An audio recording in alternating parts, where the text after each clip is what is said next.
Então, boa tarde a todos. Nós vamos dar início ao processo de defesa de dissertação do discente Carlos Miranda Endres, que vai ter como banca avaliadora a professora Débora Mício Bayer e o professor Rabiel Eurico Basso, da UFG, e a professora Débora, nossa colega aqui da UFSM. Nós estamos fazendo a defesa do Cássio no formato híbrido, com a participação do professor Rabiel por videoconferência, alguns colegas familiares aqui prestigiando o Cássio também, por videoconferência, e alguns colegas assistindo o Cássio, e eu e a professora Débora, e mais o Cássio, estamos na sala 2055 aqui do CT, para que conste em ata dessa forma. Então, agora eu vou passar a palavra para o Cássio fazer a apresentação dele, e depois nós passamos para a arguição. Liberar o microfone aqui. Durante a apresentação do Cássio, vou pedir que todos fiquem com seus microfones desligados também. Muito obrigada.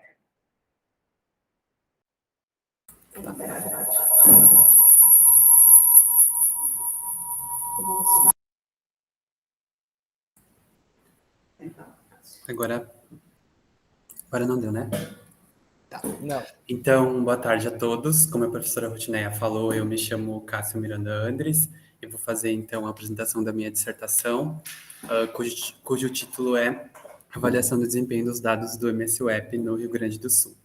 Então, essa apresentação eu estruturei ela da seguinte maneira. Primeiro, eu vou dar uma introdução ao assunto, vou falar dos objetivos do trabalho, vou falar sobre a revisão bibliográfica utilizada nesse trabalho, e os materiais e métodos e conclusões. Eu estruturei a dissertação em formato de 2 artigos, então eu vou apresentar esses 2 artigos e, após isso, uma conclusão geral.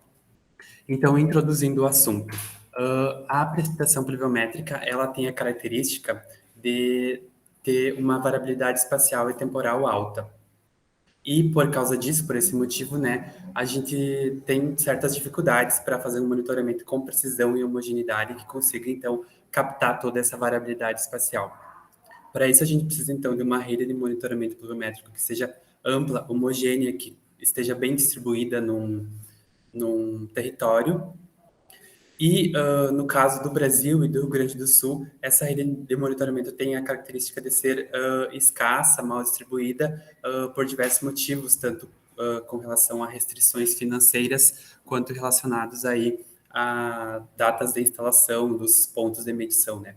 No caso do Rio Grande do Sul, isso é especialmente importante devido à economia do estado se centrando na produção agropecuária e a gente ter a ocorrência de situações extremas de secas e inundações. Então, por isso que a gente precisa ter uma noção dessa variabilidade espacial e temporal da precipitação pluviométrica. Devido a essas restrições, então, é interessante que a gente busque bancos de dados de precipitação alternativos. Nesse caso, então, no caso desse trabalho, eu chamei aqui de bancos de dados de precipitação estimada, que eu usei essa sigla BDPS, que são, então, grandes bancos de dados que fornecem precipitações estimadas e se apresentam como realmente uma alternativa aos dados observados em estações pluviométricas. Entre esses BDPS, existe o MSWeb, que é uma sigla para Multi-Source Weighted Ensemble Precipitation, que então é um produto, um banco de dados que fornece estimativas de precipitação. O MSWeb, assim como os outros BDPS, eles têm características de fornecerem dados de qualidade muito satisfatória, porém, devido ao caráter indireto de obtenção dessas informações utilizadas para a composição das estimativas, eles apresentam incertezas nos dados. Então, por isso é importante que seja feita uma validação dessas estimativas por meio de dados observados e explorar essas estimativas de precipitação em vista de se obter aí melhorias a esses dados estimados e fornecidos por esses bancos de dados. Dessa maneira, o objetivo principal desse trabalho, então, é avaliar o desempenho dos dados de precipitação do produto MSWeb como uma alternativa aos dados de precipitação obtidos em estações pluviométricas no Rio Grande do Sul. E os objetivos específicos são, então, investigar abordagens de validação espacial dos dados no do MSWAP no Rio Grande do Sul, né? Analisar a possibilidade de, então, utilizar os dados do MSWAP como uma ferramenta para preencher falhas nas séries observadas em estações pluviométricas, avaliar estratégias para correção de incertezas nos dados do MSWAP por meio de fatores de correção e, posteriormente, espacializar, então, esses fatores de correção obtidos dessas estratégias em mapas para toda a área do Rio Grande do Sul que possibilitem a correção dos dados do MSWAP em qualquer local da área do Rio Grande do Sul, até em locais em que não se tem uma estação pluviométrica próxima. Então, eu estruturei essa dissertação em 2 artigos, como eu falei anteriormente. A partir da área de estudo, foram exploradas, então, as bases de dados da Agência Nacional de Águas e Saneamento Básico, a ANA, e os dados do produto MSWAP, que passaram, então, por um tratamento. E, após isso, se originou 2 artigos. Um artigo com o objetivo de avaliar as abordagens de validação espacial e análise para preenchimento de falhas, e o outro artigo para avaliar, então, essas estratégias de correção e elaborar esses mapas com a estratégia que apresentar melhor desempenho em corrigir os dados estimados. A revisão bibliográfica, então. Como eu mencionei, os BDPs, eles são uma alternativa aos dados da rede de monitoramento pluviométrico, porque essa rede, então, ela é uma rede de estações que tem os equipamentos, como pluviômetros e pluviógrafos, né? E eles fazem uma medição muito pontual da precipitação. Então, por isso é necessário que a gente tenha uma rede ampla, homogênea e bem distribuída. E nem sempre a gente consegue, então, ter uma rede com essas características, que consiga captar todas as características dos eventos de precipitação, né? Então, por isso é interessante a gente explorar esses bancos de dados de precipitação estimada, os BDPs. Eles fornecem, então, estimativas de precipitação, como eu já mencionei, e essas estimativas, elas são produzidas como? São utilizadas, então, fontes de sensoramento remoto, como informações obtidas por meio de sensores embarcados em satélites, que, então, captam informações da atmosfera e produzem as estimativas de precipitação. Também principalmente por reanálise atmosférica, que também é uma espécie de modelagem atmosférica que, a partir de dados de outros locais do planeta, de locais distantes, é possível estimar uma precipitação mais ampla, mais homogênea no território. E, além disso, alguns desses bancos de dados utilizam informações de radares meteorológicos, que são aqueles localizados em superfície terrestre, né? E até medições de estações pluviométricas, justamente para enriquecer a qualidade desses dados estimados. Então, como esses dados são fornecidos? São fornecidos em formato de grade, uma grade em que cada célula dessa grade, né, uma malha, então, em que cada célula dessa grade fornece um dado de precipitação para o ponto em que ela se localiza. Eles englobam, então, áreas extensas, podendo chegar até a uma cobertura totalmente global. Eles têm alta resolução temporal, em alguns casos chegando a fornecer dados de precipitação a cada 30 minutos, e fornecem dados espacial e temporalmente homogêneos. E eles vêm sendo amplamente aplicados em áreas como climatologia, hidrologia, meteorologia, para, enfim, modelagem hidrológica, para estudo de padrões de chuvas, e então eles vêm sendo realmente aplicados como uma alternativa. Porém, devido à configuração remota da observação e a outros pontos, né, eles carregam incertezas nos dados estimados. Então, devido à configuração remota, devido ao processamento utilizado para a obtenção das estimativas, como eu falei, um sensor embarcado num satélite, ele capta uma informação que, a partir dessa informação, é processado para obter uma estimativa.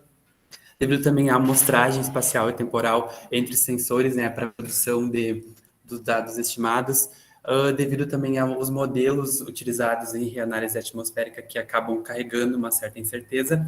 Então, esses dados estimados são uma alternativa, mas eles carregam incertezas devido a esses motivos. E essas incertezas, elas se apresentam como? Principalmente como subestimativa ou superestimativa de volumes de precipitação, também como detecção equivocada da precipitação, né? Muitas vezes, então, um dado de BDP detecta uma precipitação que, na verdade, ela não ocorreu, e por isso é interessante que seja feita uma avaliação da qualidade desses dados e se investigue, se explore métodos para corrigir esses dados estimados.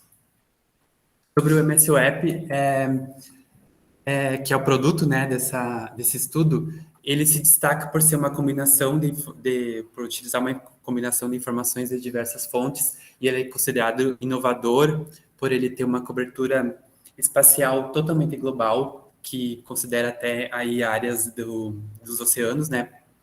Ele tem resolução espacial de 0,1 graus, então isso equivale a aproximadamente 11 quilômetros na superfície terrestre, né? Então é um dado de precipitação a cada 11 quilômetros da superfície, e a resolução temporal é de até 3 horas, então é um dado de precipitação a cada 3 horas, com uma cobertura temporal aí de 41 anos.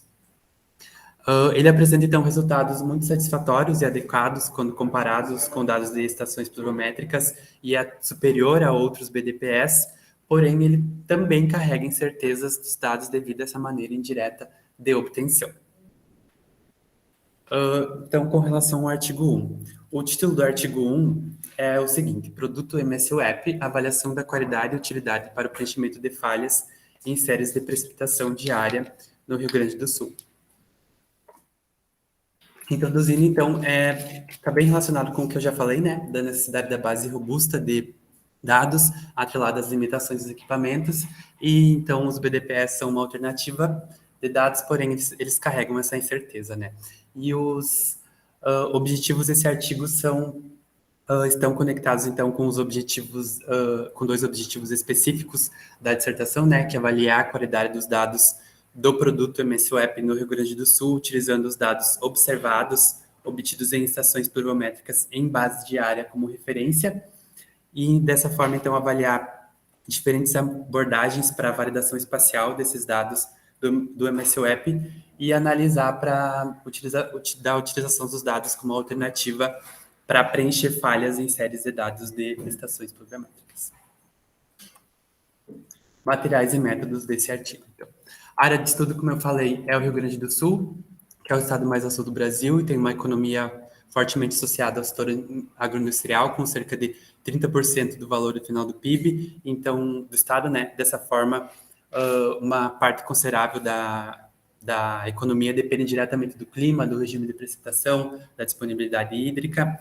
Nesse sentido, o clima é considerado subtropical, com umidade variável ao longo do território, em classificação realizada por Rossato, e o regime de precipitação é bem distribuído ao longo do ano, com as precipitações sendo majoritariamente do tipo frontais, especialmente no período de inverno e transição com primavera e outono. No verão também há incidência de precipitações frontais, porém, devido às altas temperaturas e à umidade do ar, tem a incidência também de precipitações do tipo convectiva.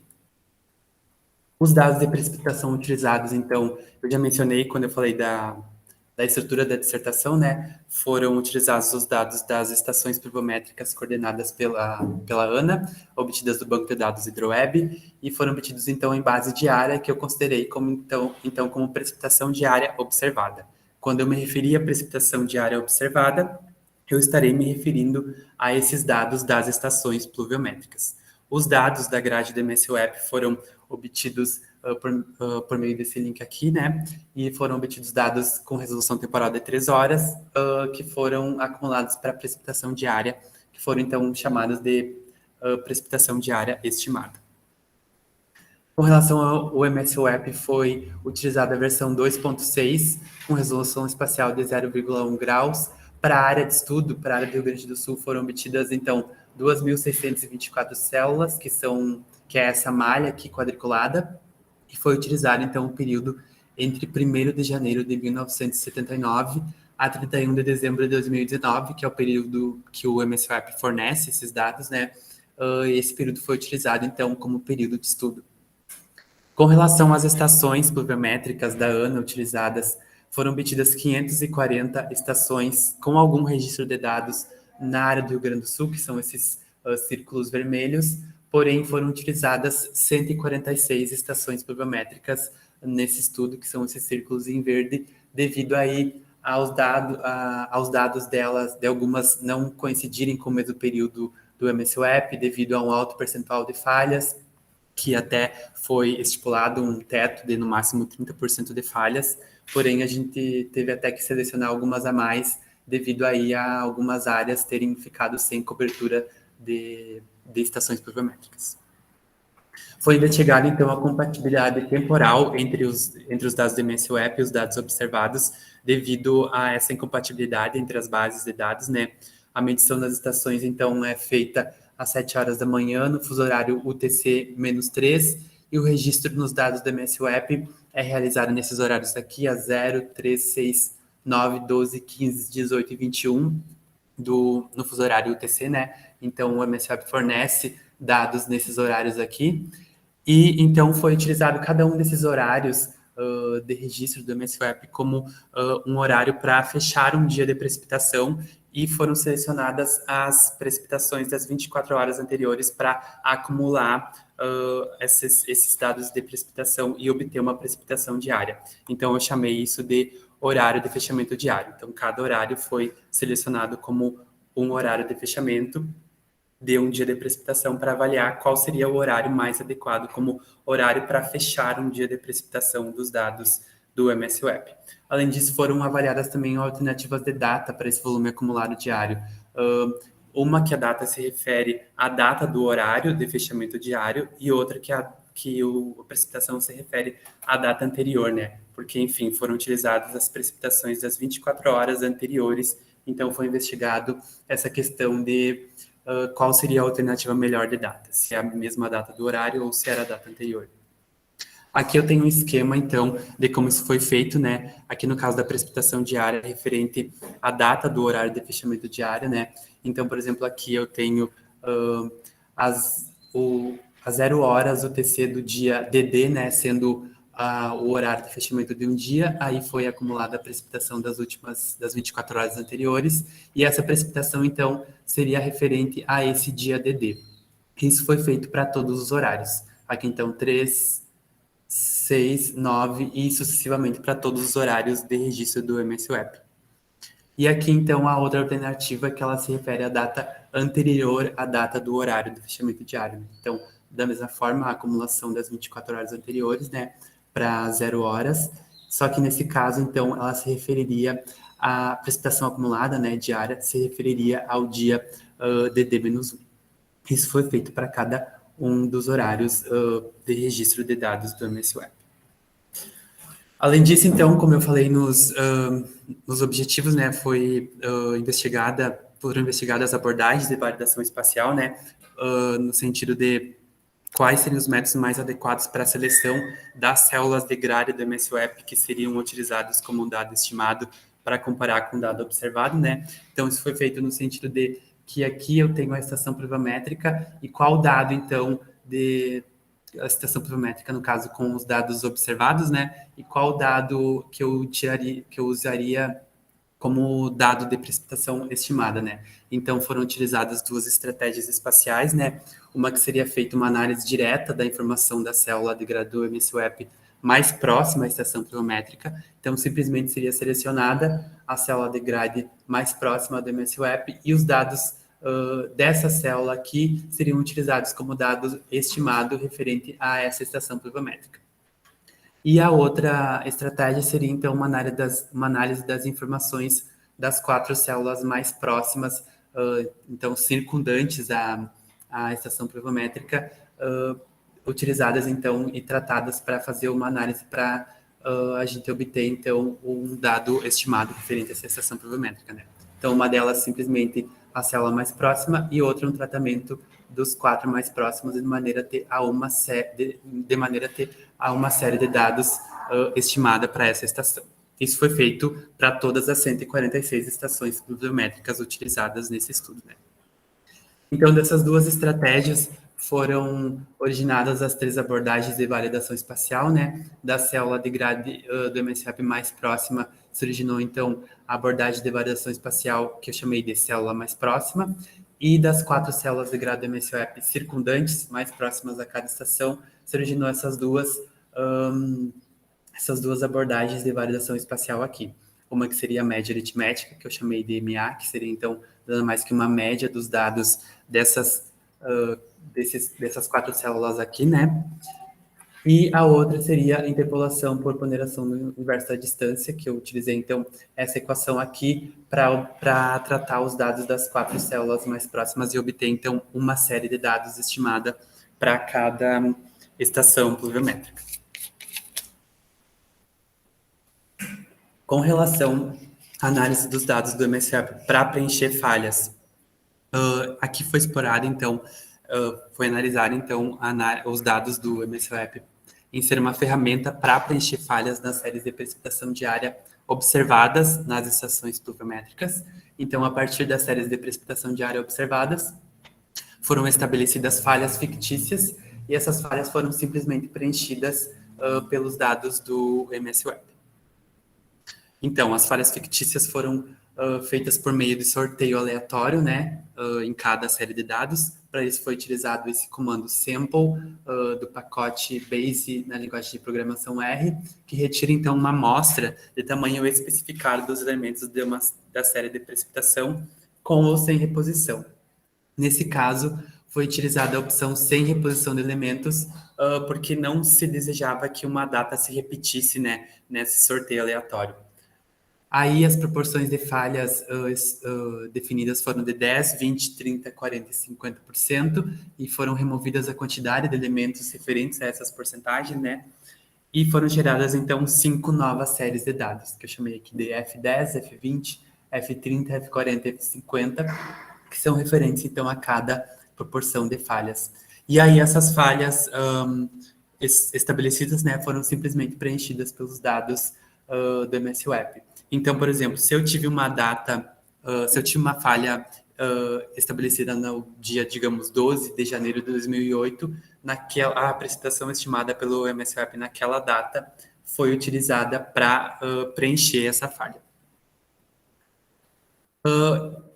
Como que eu fiz a avaliação da qualidade, então, a partir desses objetivos específicos, né? Eu avaliei as séries de dados estimadas, utilizando como referência os dados observados nas respectivas estações pluviométricas, né? Eu utilizei, então, indicadores quantitativos para avaliar a acurácia e mensurar, então, incerteza com relação aos volumes de precipitação diária observados e indicadores categóricos, então, que avaliam a capacidade de detecção correta dos dias com e sem precipitação observada, para avaliar, então, se o MSWAP consegue detectar adequadamente os dias com e sem precipitação. Aqui são, então, são os indicadores quantitativos que eu utilizei. O coeficiente de correlação, ou CC, ele dá uma ideia do grau de associação linear entre duas variáveis, né? No caso, a precipitação observada e a estimada, por meio dessa equação aqui. Os valores que ele fornece, então, variam entre -1 e 0, sendo 0 uma correlação fraca, -1 uma correlação forte negativa e 1 positivo uma correlação forte positiva. Nesse caso, então, o valor 1 é o valor ideal. Utilizei o viés relativo também, que eu chamei aqui de R-bias, que ele também é chamado de erro sistemático e dá uma ideia da tendência do MSWAP em estimar dados de precipitação acima ou abaixo dos valores observados. Nesse caso, ele é obtido em termos de porcentagem, né? Sendo 0% o valor ideal e valores de porcentagem superiores indicando superestimativa e inferiores a 0 indicando subestimativa dos dados de precipitação. Aqui eu utilizei o erro absoluto médio, ou MAI, que dá uma ideia da média das diferenças absolutas entre precipitação observada ou estimada, né? E utilizei também o RMSE, que quantifica aí a dispersão das diferenças entre precipitação observada e estimada, no caso aqui, né? E ele também, esses dois aqui são expressos em milímetros, né? O resultado é obtido em milímetros, e quanto mais próximo de 0, menor a incerteza, né? E sendo 0 o valor ideal aí para esses indicadores. Eu utilizei também as versões padronizadas do erro absoluto médio e da raiz do erro quadrático médio. Então, aqui eu chamei de PMAI, PR e MSE, que eu então divido esses valores aqui pela precipitação observada, e aí eu tiro a dependência que esses resultados DMAE e RMSE têm do volume de precipitação utilizado no cálculo de obtenção desses indicadores aqui. Então, esses aqui são valores adimensionais, né? E também, quanto mais próximo de zero, menor a incerteza. Os indicadores categóricos que eu utilizei foram esses aqui, então, o índice de sucesso, que eu utilizei a sigla SR, por probabilidade de detecção, ou POD, taxa de alarme falso, ou FAR, e índice de sucesso crítico, ou CSI. Eles são obtidos por meio dessas equações aqui, e esses elementos aqui eles são obtidos por meio dessas condições aqui. Então, cada elemento da série de precipitação foi submetida a essas condições aqui para se obter os valores dos termos A, B, C e D. Então, nos dias em que houve precipitação superior a zero observada e houve também precipitação estimada, o termo A recebe o valor de 1 e os outros recebem o valor de 0. Nos dias em que houve precipitação observada, mas o MSWAP não estimou nenhum valor de precipitação, né? Ou seja, uma precipitação 0, o termo B recebe 1 e os outros recebem 0. Nos dias em que não houve precipitação observada, mas o MSWAP detectou de maneira equivocada algum valor de precipitação, o termo C recebe 1 e os outros recebem o valor 0. E nos dias em que não houve precipitação observada nem estimada, o termo D recebe 1 e os outros termos recebem o valor 0. Então, é feito um somatório em cada série de dados e isso é utilizado para o cálculo aqui desses indicadores. Então, o SR, ele dá uma ideia dos acertos do MSWAP, dos acertos do MSWAP no geral, né? Os acertos tanto de dias com e sem precipitação. A probabilidade de detecção dá uma ideia da proporção de dias com precipitação que são corretamente detectados pelo MSWAP, né? Considerando, então, os dias com precipitação observada, né? Que são os termos A e B, né? Que são os termos que, pela condição, a precipitação observada tem que ser superior a zero. A taxa de alarme falso dá uma ideia, dá uma proporção aí das ocorrências de precipitação detectadas de maneira equivocada pelo MSWAP. E o CSI, que é o índice de sucesso crítico, ele fornece uma relação entre acertos dos dias com ocorrência de precipitação, né, em relação com os dias com precipitação no total, considerando aí a série de dados observada e estimada. Ele é semelhante à probabilidade de detecção, porém ele é um pouco mais refinado, porque ele utiliza aqui também os dados, os dias com precipitação que são estimados de maneira equivocada pelo MSWAP. O valor ideal de SR, POD e CSI é 1, então quanto mais próximo de 1, menor a incerteza, né, e melhor o MSWAP detecta a precipitação, e a taxa de alarme falso tem como valor ideal 0. E os três têm o valor variando entre 0 e 1. Aí essa avaliação ela foi feita, então, para a totalidade de dados das séries de precipitação diária, né? Então, todas as séries de todas as, referentes a todas as estações pluviométricas, né? Que foi, então, considerada como uma avaliação das abordagens de validação espacial. Então, nessa avaliação aqui das abordagens foi utilizada todas as séries de dados, né? Do início ao fim das 146 estações, né? Então, as séries estimadas por CPMA e DW avaliada com relação à observada, né? Além disso, foi feita uma avaliação que eu chamei de mensal e sazonal, então foi feita com as séries de precipitação diária separadas por meses e estações do ano. E aqui, com relação às estações do ano, eu utilizei as estações do ano climatológicas e não as astronômicas, né? Então, sendo verão, os meses de dezembro, janeiro e fevereiro, outono, março, abril e maio, inverno, junho, julho e agosto, e primavera, setembro, outubro e novembro. E além disso, também foi feita uma avaliação, essa mesma avaliação com as séries separadas em intervalos de volume de precipitação, considerando então a série de precipitação diária observada como referência, né? Então, desde intervalos com volumes de precipitação diária de intensidade mais leve, igual ou inferior a 2 milímetros, gradativamente até um intervalo de precipitação diária observada superior a 100 milímetros, que seria de alta intensidade.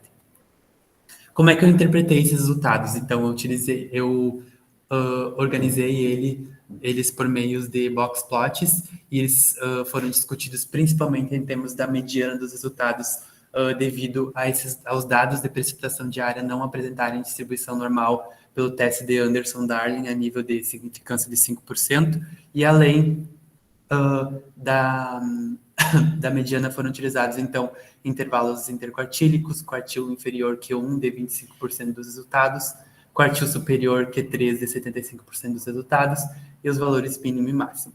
E considerou-se, então, um valor ideal de cada indicador como, digamos, para a seleção, né, de qual abordagem de validação espacial e qual mês, qual estação do ano teve resultados mais satisfatórios, né. Resultados e discussão desse artigo. Aqui eu mostro, então, os resultados da compatibilidade temporal organizados em box plots, né? Aqui eu tenho as alternativas DD-1 apresentando resultados com qualidade inferior na medida em que se aumenta o horário de fechamento diário de 0 até 21 horas. Aqui a gente pode observar pelo CC que diminui, né, nas alternativas de data DD-1 e aumenta nos casos de MAI, PMAI, RMSE e PRMSE. E com relação à alternativa de data DD, eles apresentam um aumento no sentido do aumento do horário de fechamento diário até 9 horas, né? E a partir disso, eles apresentam uma degradação da qualidade dos resultados, né? Indicando, então, que o horário de 9 horas seria o horário indicado para a acumulação dos dados de precipitação da MSWAP em resolução de 3 horas, né? Que então esse horário é próximo ao horário de medição, né, das estações pluviométricas, que é 7 horas. Então, como é às 9, devido a essa diferença de 3 horas, tem essa, no caso, no fuso horário brasileiro, né, o TC-3 seria às 6 horas da manhã.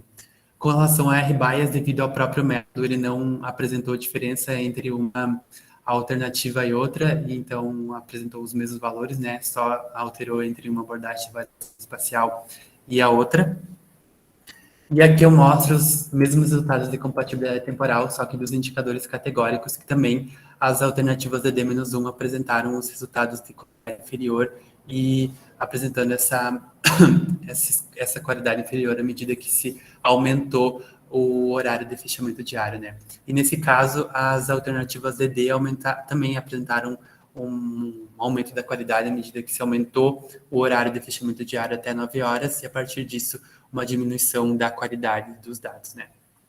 Aqui eu mostro também que o horário de 6 horas apresentou resultados bem similares ao horário de 9 horas, né? Então, indicando que seria também uma alternativa viável aí para um horário de fechamento diário de acumulação, considerando essa detecção correta pelo MSWAP, porém, devido aos resultados de qualidade superior nos indicadores quantitativos, né?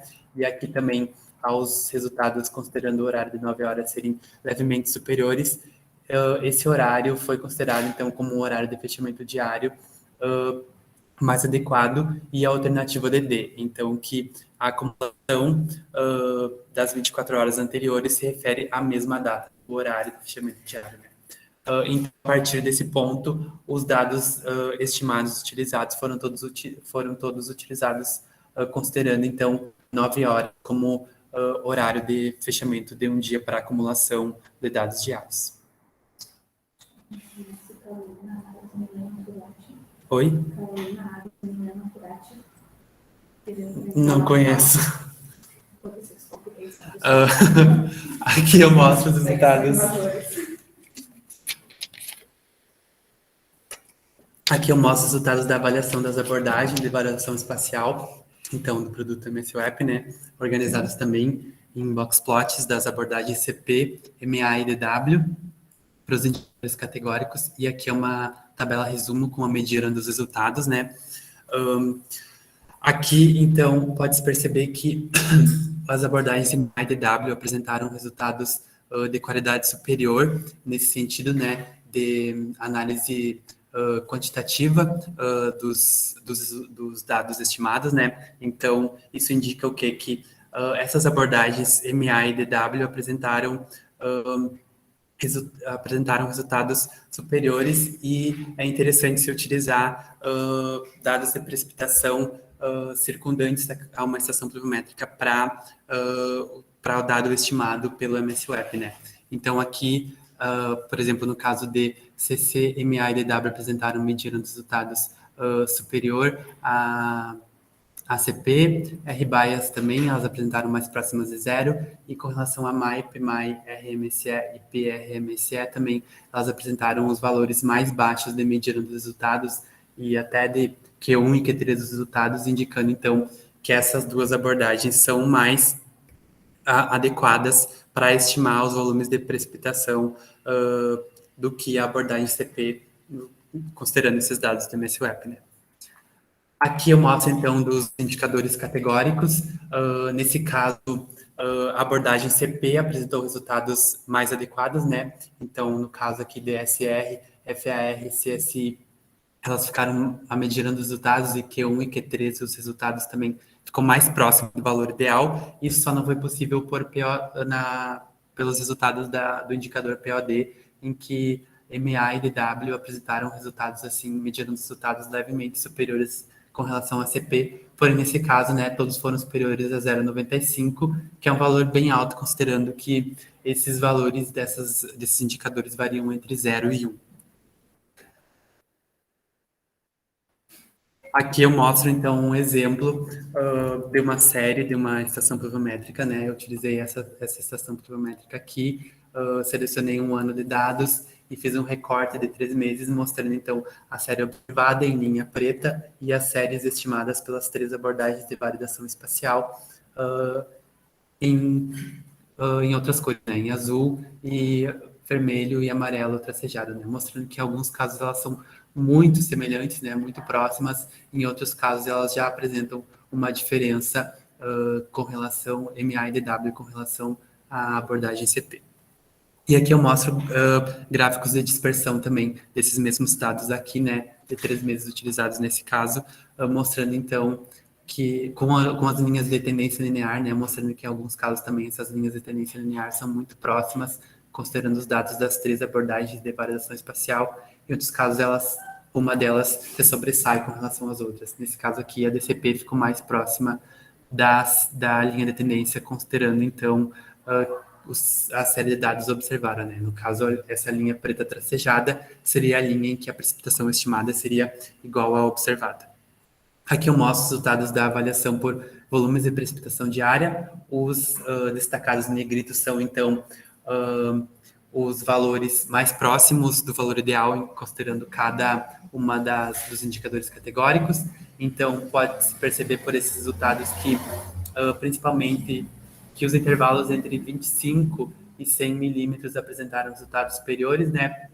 Especialmente entre 50 a 100 milímetros diários, indicando que o MSWAP apresenta uma qualidade das estimativas maior nesses intervalos de precipitação, né? De precipitação diária. Nos casos de precipitação diária de leve intensidade, né, mais baixas e principalmente inferiores a 2 milímetros, o MSWAP tem uma tendência a superestimar os dados de precipitação, que pode ser percebido aqui pelos altíssimos valores de R-bias e também com relação à detecção, né? Ele acaba detectando eventos de maneira equivocada, né? Então, aqui, por exemplo, esses indicadores categóricos apresentaram valores de qualidade inferior, considerando os outros intervalos de precipitação diária. Aqui eu mostro, então, essa dependência que MAI e RMSE têm dos volumes de precipitação utilizados, né, para o cálculo. Por exemplo, em precipitações de intensidade mais baixa, MAI e RMSE apresentaram valores mais baixos e eles foram gradativamente aumentando até valores bem altos aqui nessa faixa superior. Então, por isso, um dos motivos que foi utilizado PMAI e PRMSE. Então, aqui dá para perceber que a proporção de incerteza é muito maior em intervalos de precipitação mais leve do que nesses intervalos de precipitação diária superiores, que foram os intervalos que apresentaram os resultados mais próximos do ideal, né? Com relação à avaliação mensal, né, eu apresento os box plots dos resultados dos indicadores quantitativos. No geral, os meses de julho, agosto e setembro apresentaram resultados mais adequados e dezembro, janeiro e fevereiro, os resultados menos adequados, né, de qualidade inferior. Então, aqui pode-se perceber por os box plots DCC, que apresentam mediana dos resultados mais altos nessa faixa aqui, mais baixos nessas outras, e MAIP, PRMSE também. Mediana dos resultados mais próxima de zero nessa região entre julho, nesse período entre julho, agosto e setembro, do que janeiro, fevereiro, dezembro. Com relação a R-bias, que não se observou esse mesmo padrão, né? E o mesmo foi percebido nos indicadores categóricos, também SR, principalmente SR, FAR e CSI apresentaram resultados mais próximos do ideal nesses meses de julho, agosto e setembro do que POD, que também não apresentou uma tendência assim de meses com qualidade superior e outros meses com qualidade superior, que nem na mesma tendência que essas aqui, né? Aqui eu mostro, então, uma tabela resumo dessas avaliações mensais. Então, quanto mais verde é o valor mais adequado, é o valor mais próximo do estado, do valor ideal de cada indicador utilizado, e quanto mais vermelho, mais inferior é a qualidade, mais distante o resultado está do valor ideal. Aqui eu utilizei, então, a mediana dos resultados dos três abordagens de validação espacial, né, e fiz uma média dessas medianas. Então, aqui pode-se perceber que nos meses de julho, agosto, setembro, os resultados apresentaram, então, no geral, uma maior proximidade do valor ideal, né? E nos meses de dezembro, janeiro e fevereiro, uma maior distância do valor ideal, né, de cada indicador.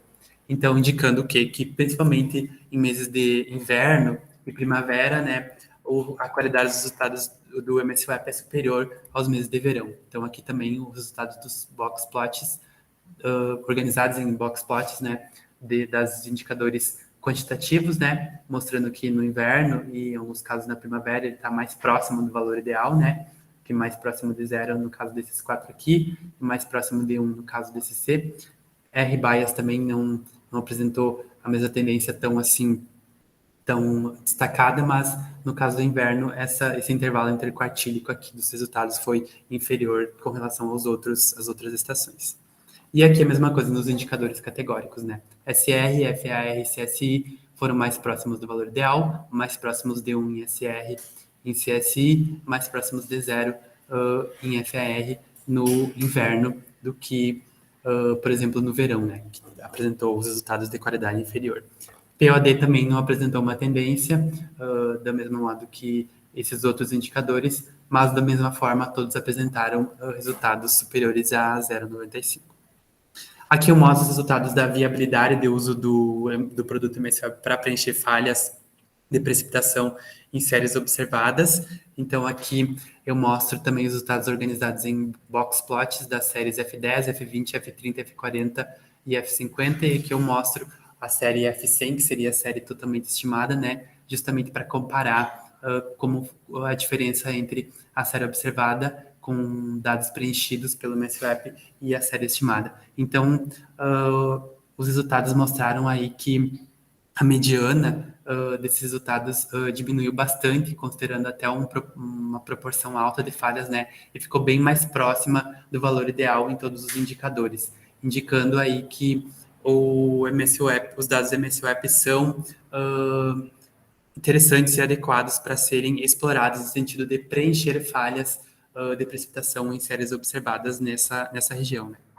Aqui também com relação aos indicadores categóricos, da mesma forma, eles apresentaram, então, resultados bem mais próximos do valor ideal.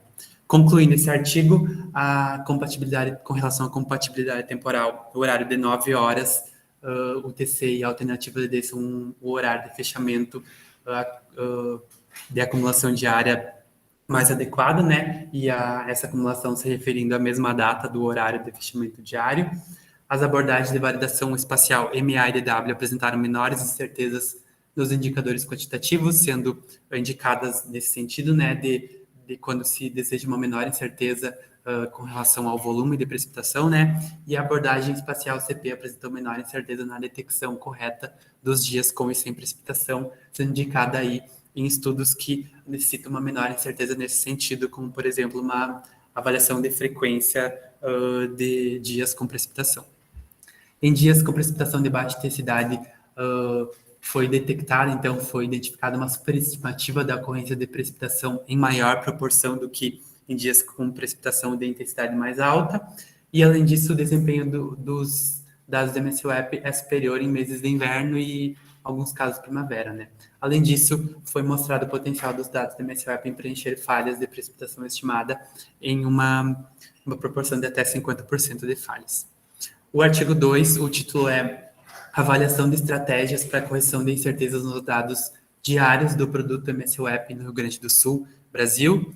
Então, da mesma forma, ele se originou pelos mesmos motivos, né? Que são essa necessidade da gente explorar banco de dados alternativos e essas incertezas que eles carregam têm essa necessidade de se investigar estratégias de correção para aproximar a qualidade desse dado do dado observado.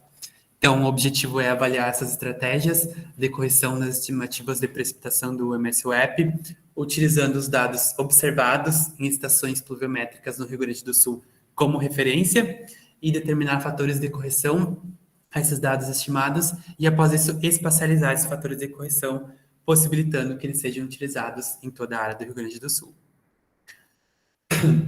Os materiais e métodos do artigo, então.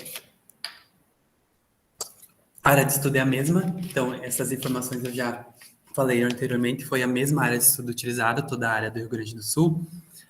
Aqui eu trago esse mapa, então, mostrando as isoietas de precipitação anual, aqui indicando que no norte do Rio Grande do Sul tem precipitações acumuladas de precipitação anual superiores, chegando aí 2.000, 2.100 milímetros, e no sul e no oeste tem acumulados de precipitação anual mais inferiores ou menos úmidos do que no norte do Rio Grande do Sul. Além disso, aqui a gente tem, então, esse mapa mostra a altitude do Rio Grande do Sul, né? Mostrando que aqui, principalmente no norte e nordeste, a gente tem as maiores altitudes e tem aqui a presença maior de precipitação orográfica, né? Devido a essa mudança do relevo, né? De uma altitude mais baixa para uma, que é aqui nessas cores em verde, né? Para uma altitude aí mais alta. Os dados de precipitação utilizados foram os mesmos, foram utilizados exatamente os mesmos dados, só que do artigo 1, no caso, né, a diferença foi que mudou o foco, né, mudou o objetivo do artigo, mas os dados utilizados foram exatamente os mesmos. Nesse caso, então, foram utilizados já os dados em resolução de 3 horas, considerando o horário de 9 horas UTC e aquela alternativa DD como o horário de fechamento de um dia de precipitação, né? Porque isso foi, então, uma conclusão obtida no artigo 1 que eu apresentei anteriormente. Então, foram utilizados exatamente os mesmos dados, né? Aqui eu mostro, só para relembrar, as estações pluviométricas utilizadas, o mesmo período, os 41 anos de dados, e também as mesmas 140 estações pluviométricas. Além disso, foram utilizados também, os dados estimados foram utilizados da mesma forma que no artigo 1, né? Devido, então, a essas conclusões DCP ser melhor com relação a essa detecção correta das estimativas IMA e EW serem mais adequadas no sentido dessa menor incerteza nos volumes de precipitação. Então, foram utilizadas as mesmas 3 abordagens de validação espacial para os dados estimados referente aí a cada estação pluviométrica. Com relação às estratégias para a correção da precipitação, foram utilizadas, então, as séries de precipitação diária estimadas por meio das 3 abordagens, né? A série de precipitação observada foi considerada como referência para a correção e elas foram utilizadas, então, para avaliar estratégias de correção para o MSWAP e propor fatores de correção, né? Então, cada estação pluviométrica teria um conjunto de fatores de correção, né, para os dados estimados. Um conjunto para CP, para os dados estimados por meio da abordagem CP, outro para MA e outro para IDW. Então, foram avaliadas 4 estratégias de correção de viés da precipitação estimada, né? Os fatores de correção obtidos foram utilizados para corrigir esses dados estimados e foi feita uma avaliação desses dados estimados corrigidos utilizando os dados observados como referência, né? E a estratégia de correção com melhor desempenho foi utilizada para a elaboração dos mapas com os FCs espacializados. Aqui eu apresentei uma estratégia de correção 1, que teve como objetivo, então, estimar o viés nos totais mensais e distribuir no resultado dos dias do mês em que o MSFAP registrou precipitação, assumindo, então, que tem essa proporcionalidade entre precipitação diária e precipitação total mensal. Então, a partir das séries de precipitação diária, foram obtidas séries de precipitação total mensal, e essas séries foram separadas por mês do ano, tendo, então, séries anuais e totais mensais de precipitação observada e estimada, uma para cada mês do ano. Aqui eu trouxe um exemplo de como isso foi feito. Então, aqui eu tenho o mês de janeiro, né, uma série de totais mensais para o mês de janeiro, sendo que cada mês, então, tem uma precipitação total observada e uma estimada. E aqui eu utilizei como exemplo apenas uma abordagem de validação espacial, justamente só para dar um exemplo, né? Então, a partir disso, o que foi feito? Foi calculado o viés por meio dessa equação aqui para cada elemento dessa série aqui. Então, foi obtido, então, bias para cada elemento da série, utilizando essa precipitação, né, observada e estimada. E a partir desses calculados aqui, foi calculado um fator de correção para cada elemento também, utilizando essa equação aqui. E esses FCs obtidos aqui foram, então, utilizados para a obtenção do FC médio relacionado ao mês do ano. E a correção foi feita, então, dessa maneira. A precipitação estimada diária do mês M foi multiplicada pelo fator de correção do mês M, obtendo, então, uma precipitação corrigida diária do mês M. A estratégia 2, ela tem como objetivo reduzir o efeito da superestimativa da frequência de eventos de baixo volume de precipitação em estimativas realizadas pelos BDPs, né, por meio desse método aqui, o método Local Intensity Scaling, que foi proposto por Schmidli. Então, a ideia é aperfeiçoar a qualidade dos dados por meio da correção de viés, não apenas do valor do volume da precipitação estimada, né, mas também aprimorar isso no sentido de aprimorar a frequência de dias com registro de precipitação. Então, reduzir esse efeito dos eventos de precipitação diária de baixa intensidade, que já foi também uma das conclusões do artigo anterior. Então, primeiro foi feita uma etapa inicial, que foi determinar uma precipitação limiar Pelin para cada mês do ano, e isso foi feito por meio da correspondência de dias com precipitação entre séries de dados observada e estimada. Então, a partir da série de precipitação diária, foram obtidas séries mensais, né, de precipitação diária, e essas séries foram submetidas a um processo iterativo de análise. Como isso foi feito? Foi definido um valor de precipitação limiar, as precipitações diárias estimadas de valor igual ou inferior a esse valor limiar, elas foram substituídas por zero, foi feita a contagem de dias com precipitação estimada. Se esses dias com precipitação estimada fossem iguais aos dias com precipitação observada, essa precipitação limiar definida seria, então, a precipitação limiar do mês. Se não, era feita uma nova iteração e o valor inicial foi de 0,1 milímetros. A cada nova iteração acrescentava-se 0,1 milímetros. E a próxima etapa, então, foi a obtenção de um fator de correção por meio dessa equação aqui, que também, com as mesmas séries de precipitação diária, foi calculada esse fator de correção. Então, é uma média das precipitações diárias observadas superiores a zero, dividido pela média das precipitações diárias estimadas superiores à precipitação limiar.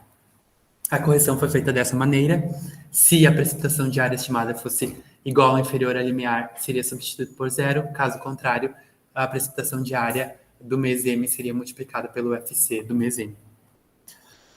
A estratégia 3, então, é uma combinação da 1 e da 2. Os dados foram inicialmente corrigidos pela 1 e foi utilizada a etapa da precipitação limiar da estratégia de correção E2. Então, aqui não foi gerado um conjunto de FCs para E3, eles já foram os dados corrigidos anteriormente pela E1. Então, da mesma forma, a definição da precipitação limiar, né, com interações até que essa condição aqui fosse atingida, né, dias com precipitação estimada igual observada, só que aqui no caso as precipitações estimadas corrigidas foram utilizadas como entrada, né. E a correção também, se essa precipitação diária do mês M corrigida pela estratégia 1 fosse igual ou inferior à limiar, seria substituído por zero, se não, seria mantido o mesmo valor, porque ela já foi corrigida anteriormente, né? A estratégia 4 é semelhante à E3, é uma combinação da E1 e da E2, porém, antes do procedimento da estratégia 1, as séries de dados diários elas foram separadas em períodos P com cobertura temporal inferior à série total. E foram gerados, então, fatores de correção mensais para cada período P e mês M em análise, né? Então, foi gerado um conjunto maior de fatores de correção. E a precipitação limiar foi relacionada aos meses do ano. Os períodos P utilizados foram esses aqui, com cerca de 10 anos de dados cada período. Somente um dos períodos teve 11 anos devido ao período utilizado ser de 41 anos de dados, né? Então, essa estratégia foi, então, os FCs foram obtidos da mesma forma que da estratégia 1, séries de precipitação diária separadas em períodos P, e depois séries de precipitação total mensal por mês do ano. E as equações utilizadas foram as mesmas, né? Então, foi calculado um viés para cada elemento da série, né? No mês M na período P, e o fator de correção também para cada elemento. E após isso foi calculado um FC médio relacionado ao mês do ano e ao período P. E a correção também foi feita da mesma maneira. Precipitação diária estimada no mês M período P multiplicada pelo fator de correção do mês M período P, obtendo uma precipitação estimada corrigida para o mês M período P. A parte da E2 da definição da precipitação limiar também foi feita da mesma maneira, até que se atingisse essa condição aqui. E lembrando que a precipitação limiar, nesse caso, também foi referente apenas aos meses do ano.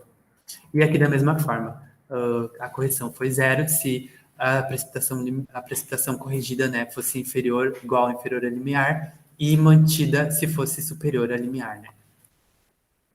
A avaliação foi feita da mesma forma, utilizando os mesmos indicadores quantitativos e categóricos para avaliar incerteza com relação ao volume e com relação à capacidade de detecção nos dados estimados corrigidos, né? Foram utilizados esses indicadores quantitativos. A diferença do artigo 1 é que aqui não foram utilizados PMAE e PRMSE. Os indicadores categóricos utilizados foram os mesmos, SR, POD, FAR e CSI. A interpretação dos resultados também foi a mesma, considerando o valor ideal dos indicadores e discutida principalmente em termos de mediana dos resultados. E, além disso, os indicadores quantitativos tiveram seus resultados espacializados na área de estudo para ter uma noção de como isso se comportou na área, né? E com a estratégia com melhor desempenho em corrigir os dados estimados, os FCs gerados por essa estratégia, eles foram, então, espacializados para toda a área de estudo usando o método IDW também por meio dessa equação aqui. Aí, além disso, para mostrar um produto da correção dos dados estimados, os dados estimados pelo MSWeb para toda a área de estudo foram corrigidos com esses fatores de correção da estratégia mais adequada, né, com melhor desempenho em corrigir os dados. Então, foi selecionada a área de estudo do Rio Grande do Sul, foram obtidos os dados estimados com resolução de 3 horas de todas as 2.624 células, né, referentes ao Rio Grande do Sul. Foram utilizadas também as mesmas abordagens de validação espacial, foram acumuladas, então, a precipitação diária, foram corrigidos utilizando os FCs, né, da estratégia mais adequada, como eu falei. E, para resumir isso visualmente num mapa só, né, esses dados diários estimados corrigidos foram acumulados para a precipitação anual e foi calculada uma precipitação média no período para espacializar isso e comparar, então, com a precipitação média no período obtida nos dados observados. Resultados e discussão desse artigo. Aqui eu mostro, então, os resultados organizados em boxplot do indicador CC e também esses mesmos resultados espacializados, né, para toda a área de estudo, considerando, então, os dados estimados brutos, os resultados dos dados estimados brutos, né, e os resultados dos dados estimados corrigidos por cada uma das estratégias. O CC não apresentou alteração significativa, espacialmente foi apenas no entorno das estações pluviométricas que tiveram os dados utilizados na análise, né. Da mesma forma, aqui eu esqueci de mencionar, quanto mais verde for a cor no mapa, mais próximo ele está, então, do valor ideal, e quanto mais vermelho, mais distante ele está do valor ideal. Da mesma forma, os resultados do indicador MAI, né? Quanto mais vermelho, mais alto é o valor e mais distante ele está do valor ideal, e quanto mais verde, mais próximo ele está do valor ideal. Os resultados dos dados estimados corrigidos por meio das estratégias E1 e E2 apresentaram, então, redução da mediana de maneira bem leve, e a estratégia E3 e E4 apresentou, então, uma redução um pouco mais expressiva comparada com a estratégia 1 e 2, sendo a E4 a mais adequada nesse sentido, né? E com relação a essa análise espacial, a correção apresentou um aperfeiçoamento dos resultados, principalmente na região oeste, nordeste e norte. Então, aqui no oeste, teve, então, uma área que mostra um valor mais próximo do amarelo, né? E quando é feita a correção, essa área diminui e fica numa coloração mais verde, mais próxima do valor ideal. E aqui, bem no extremo oeste, ela até fica bem mais próxima, num tom de verde mais escuro. Da mesma forma, na região nordeste, que é aquela área com maior incidência de precipitação orográfica, né? Então, aqui a gente tem um aumento dessas áreas em verde mais escuro, né? Que é mais próximo do valor ideal. Que aqui tem uma área bem menor, então ela vai aumentando até na E4 ser um valor mais superior. No norte também, aqui a gente tem uma área que é uma coloração mais amarelada e ela vai diminuindo de intensidade por uma coloração mais verde. Então, indicando que aí, né, que nessa área do norte do Rio Grande do Sul, que tem, então, essas precipitações anuais mais elevadas, ele foi mais adequado em realizar essa correção, considerando esse indicador. O RMSE, considerando os resultados do indicador RMSE, a estratégia 2 não promoveu uma redução da mediana dos resultados. A E1, a E3 e a E4 que promoveram, mas em nem todos os casos das abordagens de validação espacial, né? Nesse caso também, a E4 teve uma redução mais significativa, e nesse caso aqui foi um pouco mais pontual essa correção espacialmente do que nos indicadores EMAI, mas teve um aumento das áreas com valores mais baixos, né, DRMSE, que são mais próximas do valor ideal, e uma diminuição das áreas com valores mais elevados, aí, que são de qualidade inferior. Também, principalmente aqui, mais no nordeste do Rio Grande do Sul, que tem esse aumento dessa área em verde, aqui, que é então, uma área com um valor mais próximo do valor ideal. Aqui também, na região sul, a gente tem um certo aumento aqui dessa área em verde. Então, o aumento das áreas com resultados de RMSE mais próximos do ideal. E aqui aqui no próximo slide eu mostro os resultados de R-bias também. Aqui pela estratégia 2, ela pode-se ver que ela reduziu drasticamente a medida dos resultados, né? As outras estratégias diminuíram as superestimativas, e aqui eu mostro os resultados espacializados também, com os tons em azul indicando subestimativa e em vermelho superestimativa. Aqui pode-se perceber, então, que essa superestimativa ela teve uma redução bem drástica, né? Por exemplo, no oeste e no leste do estado tinha áreas em vermelho que passaram a ser áreas em tons de azul, indicando aí essa mudança da superestimativa para subestimativa após a correção. E aqui eu mostro os resultados dos indicadores categóricos. E o que pode-se perceber? Que nas estratégias que utilizaram a precipitação limiar, E2, E3 e E4, teve, então, esse aperfeiçoamento dos resultados, que pode ser percebido pelos resultados de SR, FAR e CSI, que teve a mediana dos resultados mais próximas do valor ideal, né? Isso só não foi possível por meio do indicador POD, então, que não conseguiu aprimorar os resultados devido ao uso dessa precipitação limiar, que em alguns casos que o MSWAP tinha detectado corretamente, ele acabou sendo alterado para o valor zero, né? Então passou a não detectar corretamente. E aqui é só uma tabela resumo, né? Mostrando então a medida dos resultados. Os valores em negrito são os valores mais próximos do valor ideal. Então a estratégia 4 foi aí selecionada como a estratégia com melhor desempenho e corrigir os dados de precipitação estimados. Aqui eu só mostro como isso fica numa série de dados estimadas, né? Da mesma forma que eu mostrei no artigo 1. Então, em alguns casos, a correção permitiu que o valor fosse bem aproximado do valor observado, e isso não ocorreu em todos os casos. E lembrando que isso aqui é apenas um recorte, então deu uma série de dados utilizada. E aqui também os gráficos de dispersão com linha de tendência linear, mostrando que em alguns casos as linhas de tendência linear dos dados estimados corrigidos se aproximaram bastante dessa linha de tendência de 45 graus.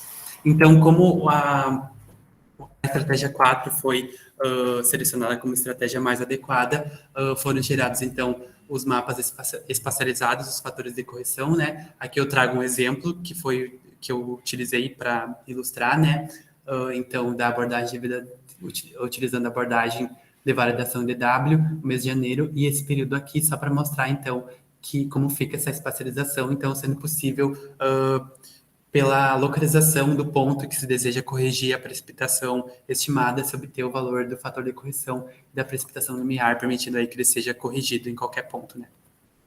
E aqui eu mostro, então, esse produto que eu mencionei também, que eu fiz o mapa resumo com a precipitação média anual no período, né? Aqui utilizando os dados observados, aqui estimados brutos e estimados corrigidos pelas 3 abordagens de validação espacial, mostrando, então, que foi capaz de reduzir a superestimativa, nesse caso aqui do leste do estado do Rio Grande do Sul, que após a correção essa área diminui drasticamente, e no caso do oeste também, que tinha uma precipitação superior e mais distante do valor ideal, que ficou pela cor, né, dos mapas, pode perceber que ela ficou mais próxima, então, do valor observado. Concluindo esse artigo, então, nem todas as estratégias apresentaram um desempenho satisfatório em aperfeiçoar a qualidade da precipitação estimada. As estratégias que utilizaram o limiar E2, E3 e E4 mostraram um ótimo desempenho em aprimorar a detecção adequada dos dias com e sem precipitação. As estratégias E1, E3 e E4 apresentaram uma redução das incertezas dos volumes, porém a E4 apresentou resultados mais satisfatórios nesse aperfeiçoamento, né, que as outras estratégias, e foi, então, considerada como a estratégia de correção mais adequada para corrigir, e teve os fatores de correção e precipitação limiar espacializados para toda a área de estudo. Uma conclusão geral, então, desse trabalho, o objetivo geral foi, então, avaliar essa qualidade das estimativas de precipitação estimadas pelo MSRAP no Rio Grande do Sul. Foram utilizados esses dados estimados em resolução de 3 horas, que foram acumulados para a precipitação diária, e os dados observados nas estações pluviométricas foram considerados como referência para avaliar, né? Então, uma conclusão geral, juntando as conclusões dos 2 artigos, né, é que, como eu falei anteriormente, compatibilidade temporal, né, o horário de 9 horas é mais adequado para um horário de fechamento diário. A abordagem de validação espacial CP é mais adequada na detecção correta dos dias com e sem precipitação. As abordagens MA e DW são mais adequadas no sentido de menor certeza nos volumes de precipitação diária. O MSWAP apresenta menor certeza em menores volumes de precipitação diária, tanto em volume quanto em detecção, né? Pode-se identificar também uma influência sazonal, com melhores resultados aí nos períodos de inverno e primavera, né? Além disso, os dados da MSWAP apresentaram um desempenho adequado e podem ser explorados no sentido de preencher falhas em séries de dados de precipitação com proporções de até 50%. Com relação à correção, houve um aperfeiçoamento da qualidade das informações, nem por todas as estratégias, mas principalmente isso se observando a redução das estimativas de valores extremos de precipitação, que eu mostrei aquela questão da superestimativa em algumas áreas, e as estratégias que utilizaram o limiar, elas melhoraram a qualidade do produto na detecção correta de dias com e sem precipitação, e a estratégia 4 foi selecionada como a mais adequada devido a um aperfeiçoamento, no geral, mais adequado de todos os indicadores utilizados nessa avaliação. E ela foi, então, considerada com o melhor desempenho utilizada para espacializar os fatores de correção e a precipitação limiar. Eu agradeço a atenção de todos, peço desculpas se eu me estendi no tempo, mas eu passo agora a palavra para a minha orientadora, a professora Rutineia, para dar seguimento à arguição da banca. Muito obrigado.